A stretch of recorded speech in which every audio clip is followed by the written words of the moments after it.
All right, linear functions. How can functions be used to solve real-world situations? Now, earlier in the week and last week, we've already kind of talked about linear functions a bit, and graphing them creates straight lines. So we're used to writing equations such like this. We have y equals 2x plus 1. If you remember, this is called slope-intercept form, right? Slope-intercept form is in that form of y equals mx plus b, where this number here is your slope. That's the rate of change, and this is your y-intercept, right? If you remember that. Now, that's how we're used to seeing linear equations. Now, what I want to show you now is it's going to change a little bit on you, but it can also be written as a function. And so here are my functions. Functions, take a look at the difference between these two. The right-hand side is exactly the same. It's the left-hand side that changes, okay? And it's just kind of how we call it. We call it something slightly different. So, for example, Mr. Ramos sells notebooks for 50 cents each. Victor has $5 to spend. Create a function table and graph it. Interpret the data. All right, so I'm going to start with the function table as our previous notes had mentioned before. I'm going to say, okay, look, here's the function. The function of x is equal to $5, starts off with $5, and then subtracts 50 cents for each notebook. So the input is the x. That's, remember, we call that the domain. And the output, f of x, is your range. That's the answers after each. So let's take a look. 0 notebooks. Well, if he purchases 0 notebooks, he's still going to have $5 left over. If he purchases 1 notebook, we subtract 50 cents, $4.50. 2 notebooks, another 50 cents, $4.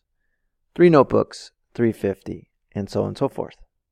If we graph the data, it looks something like this, right? I create my little chart here, my first quadrant. Number of notebooks goes this way, and then this is the amount left over.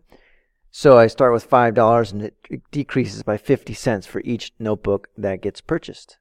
And so we can, given this information that we have here, so far in my data, my domain, okay, starts at domain are the inputs. If I buy 0, if I buy 1, I buy 2, I buy 3, I buy 4, right? It's going to keep going, and we're going to find out when it stops.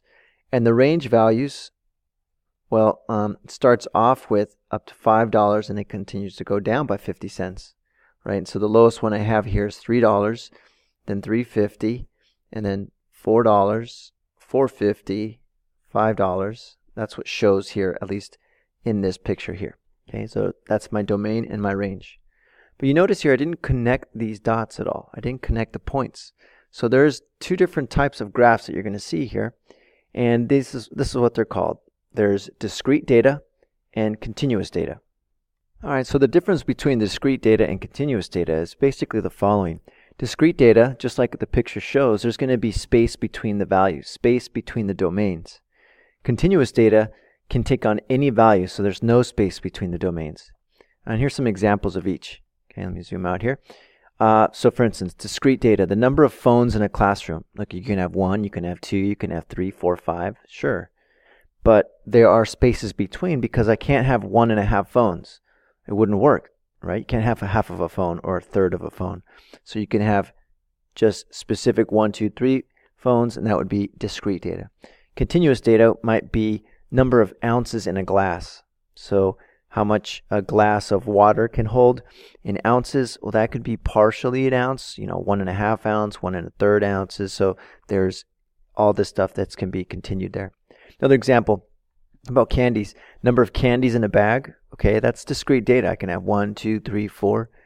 But if I ask about the weight of the bag of the candy, well, the weight itself could be any kind of weight, right? It could be 1.5 pounds, 1 1/3 pounds. It could be part of a number. So if it's continuous, it looks like a straight line. If it's discrete data, you're going to have separate points. All right, so if AT&T charges a setup fee of $50 and $20 a month for their cheapest service, I want you to find the cost C after 1, 2, 3, 4 months. Okay, so first of all, we should start off with writing a function. I say, look, we can write this as the function of months. Okay, or you think of us as the cost is equal to $50, and on top of that, you got to pay $20 each month. Okay, so there's my function. I can make myself a little function table, and say, okay, look, this is my input is going to be the number of months, and then I'm going to end up with the function of m, the cost over here. So in 1 month, we go 50 plus 20 times 1, which gives us $70. In the second month, it's $50, their initial fee, plus $20 for 2 months, which gives me $90. In month number 3, you can see here that all I'm adding to my answer here is an additional $20, an additional $20 for the extra month of service that I used. For 4 months, I've got 50 plus 20 times 4, and that's going to give me $130.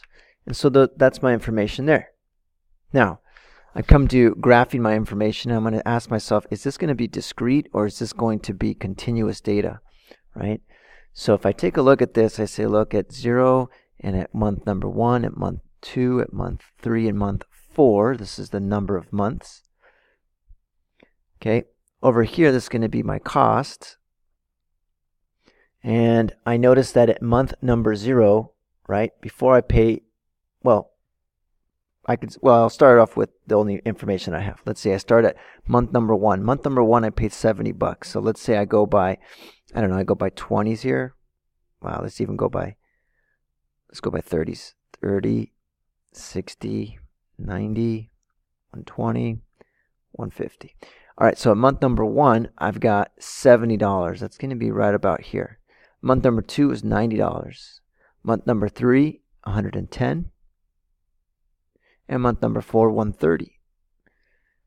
Now ask yourself, is that discrete or continuous data? And the answer to that would be what? Well, be ready for that. We'll talk about it in class tomorrow.